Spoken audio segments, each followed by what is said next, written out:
The Eagles take on the Cowboys on the road in a game where they are favorites of 7 points. The Cowboys are in disarray with the likely season-ending injury to Dak Prescott, but unlike 2022, when Dak missed 5 games, they don't have a top 10 defense to help keep games close. Instead, they have one of the worst defenses in the NFL. The Eagles' offense is red hot, and they have committed to running the ball, with a pass rate below 42% in every game since the bye week. We should expect the Eagles to dominate the time of possession, leading to increased plays for their offense and a decrease in plays for the Cowboys. Having said that, let's look at today's best bets. Today's first bet is going to be Cooper Rush, under 210.5 passing yards. The reason for taking this bet is, number one, it aligns with the lower play total that we have already talked about and that we're expecting, but add into that is the matchup.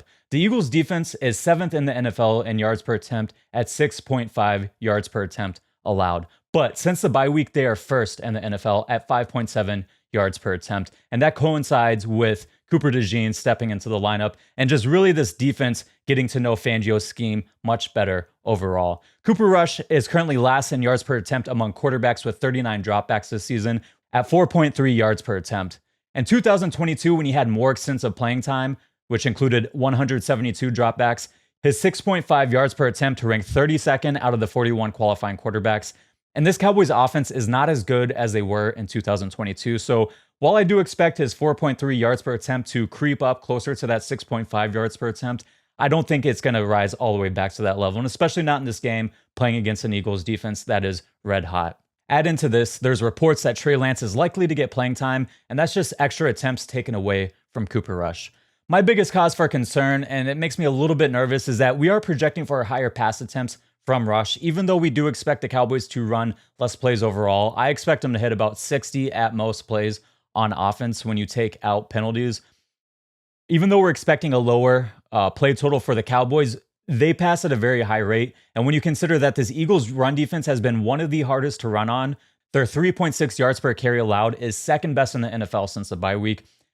We're probably going to expect them to pass at an even higher rate. When you see teams that can't run the ball very well, what ends up happening is they often use the pass game as an extension for the run game. So for that reason, it does make me a little nervous that we are going to see higher pass attempts, but Cooper Rush just has not been pushing the ball down the field. They're already dealing with CeeDee Lamb having an injury to their best receiver. Their other weapons outside of CeeDee Lamb are not very good. So I feel like this is going to be a pretty inefficient game for Cooper Rush, and we're probably going to see some Trey Lance mixed in there as well. Now, moving on to our second best bet, we're looking at Rico Dowdle over 2.5 receptions. And this really comes in the same vein of what we talked about with Cooper Rush and expecting higher pass attempts. That will trickle down to the rest of the receiving options. Again, I don't think this passing attack is going to be very efficient, so I'm not looking at the over for yards for a bunch of these guys, but I am interested in some of their reception totals. Mike McCarthy has spoken about needing to get Dowdle more involved in the offense, and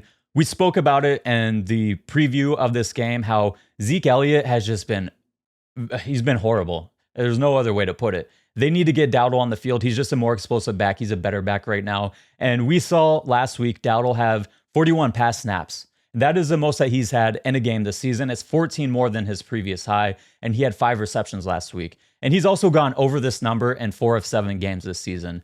And like I said, when teams can't run the ball, they're going to use the pass game as an extension of the run game. Before the Ravens and Bengals game on Thursday, I tweeted out that I expected Chase Brown to get used heavily in the pass game for this exact reason. The Ravens have one of the best run defenses in the NFL. And then you see Chase Brown, I think he had 9 receptions and 12 rush attempts, right? So, and that's, again, the same exact reason why I gave out Breece Hall over on his receiving yards when they played the Steelers. When teams can't run the ball, especially with quarterbacks that are drop back passers, a lot of times what's going to happen is they're going to throw checkdowns, or you're going to see more screens, more manufactured touches for the rest of the offense. And I expect that to happen with Dowdle.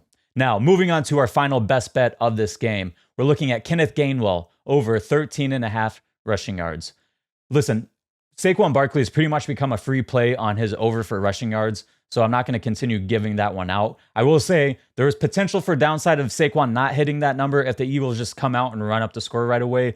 But if the Eagles are able to come out and run up the score right away, probably a big factor of that is Saquon Barkley is just tearing the Cowboys up. So I do think Saquon is going to be pretty safe to hit his over on rushing yards. But I wanted to give out Kenneth Gainwell. This is partly a play on the expected big victory, partly a play on keeping Saquon fresh for a Thursday night game coming up against the Commanders. That is a much bigger matchup. Do the Eagles need to win this game? Of course. You can't overlook any team in the NFL.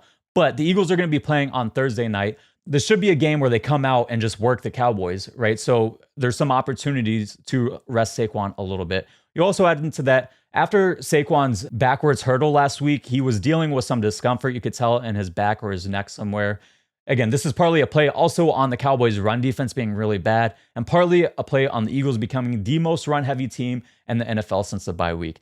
Since the bye week, when the Eagles started committing to running the ball, Kenneth Gainwell has had 21.6% of the running back carries. That is up from his 6.4% of running back carries before the bye week. His 1.6 carries per game before the bye week is now up to 6.5 carries a game after the bye week. So if we're expecting Kenneth Gainwell to need him to get at least 14 rushing yards, we should expect him to have at least 5 carries, right? He needs to hit 2.8 yards per attempt. The Cowboys ranked 23rd in the NFL in yards per carry allowed at 4.6 yards per attempt.